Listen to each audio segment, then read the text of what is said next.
The joys of working from home in 2025. You've got your ergonomic chair, your dual monitors, and that ever-present Zoom fatigue. But nothing, and I mean nothing, prepares you for the chaos that ensues when your furry best friend decides to stage a heist right under your nose.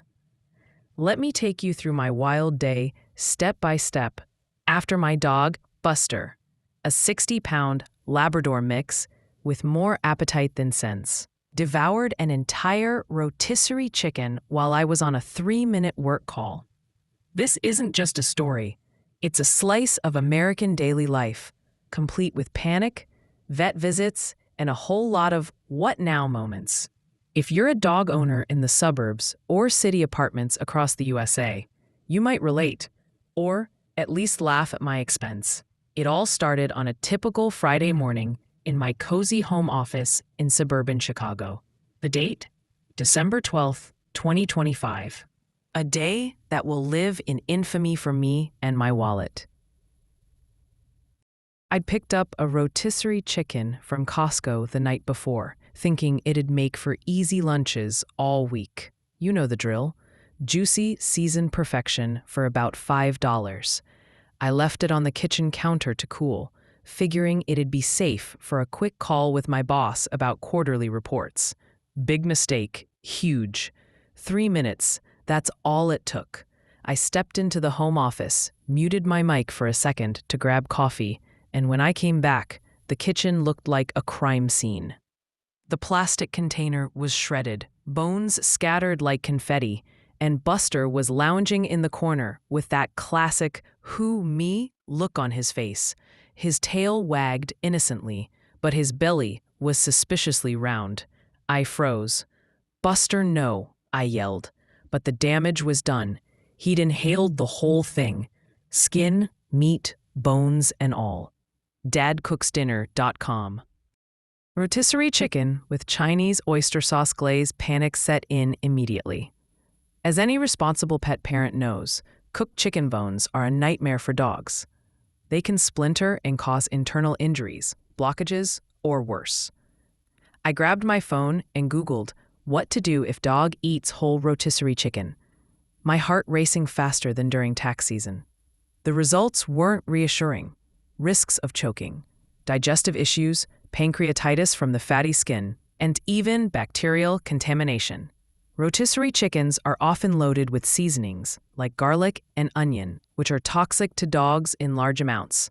PetMD.com. First things first, I checked for immediate danger. Was he choking? No. Difficulty breathing or gagging? Nope. But he was licking his lips like he just won the lottery. I called my vet right away. Shout out to the folks at Midwest Animal Hospital, who are lifesavers for us Chicago pet owners. The receptionist squeezed me in for an emergency visit that afternoon. In the meantime, they advised withholding food for 12 to 24 hours, keeping him hydrated, and monitoring for symptoms like vomiting, diarrhea, lethargy, or abdominal pain. No inducing vomiting at home, as that could make bones lodge in his throat. JustAnswer.com, Kingsdale.com. While waiting, daily life ground to a halt. My work call? Forgotten.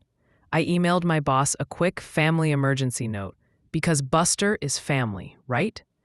Then I turned the house upside down, dog-proofing like never before. Counters cleared, trash secured with bungee cords, a trick I learned from fellow dog parents on Reddit. Buster, oblivious to the drama, followed me around with those big brown eyes, probably wondering why I wasn't sharing more snacks. By noon, I was a mess. Lunch, skipped it. Who could eat after that? Instead, I prepped a bland diet for later. Boiled white rice and plain chicken breast. Ironic, I know. Some vets recommend adding canned pumpkin or spinach to help cushion any bones in the digestive tract. I ran to the local grocery store, mask on, old habits from the pandemic days, and grabbed supplies. The cashier chuckled when I explained.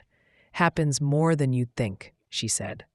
Back home, I set up a recovery zone in the living room, blankets, water bowl, and my laptop so I could work while watching him. The vet visit was the highlight, or lowlight, of the day. Traffic on I-90 was a nightmare, as usual for a Friday in Chicago. Buster, sensing adventure, slobbered all over the car seats. At the clinic, the doc did a full exam, x-rays to check for blockages, thankfully none, blood work for pancreatitis risks, and a stern lecture on counter-surfing prevention. Total bill, $450. Ouch. But worth it for peace of mind. She prescribed antacids like famotidine and said to watch him closely over the weekend. If things went south, blood and vomit, severe pain, straight to the ER. Reddit.com, Newsweek.com. Hysterics as dog tries to avoid eye contact with unattended roast.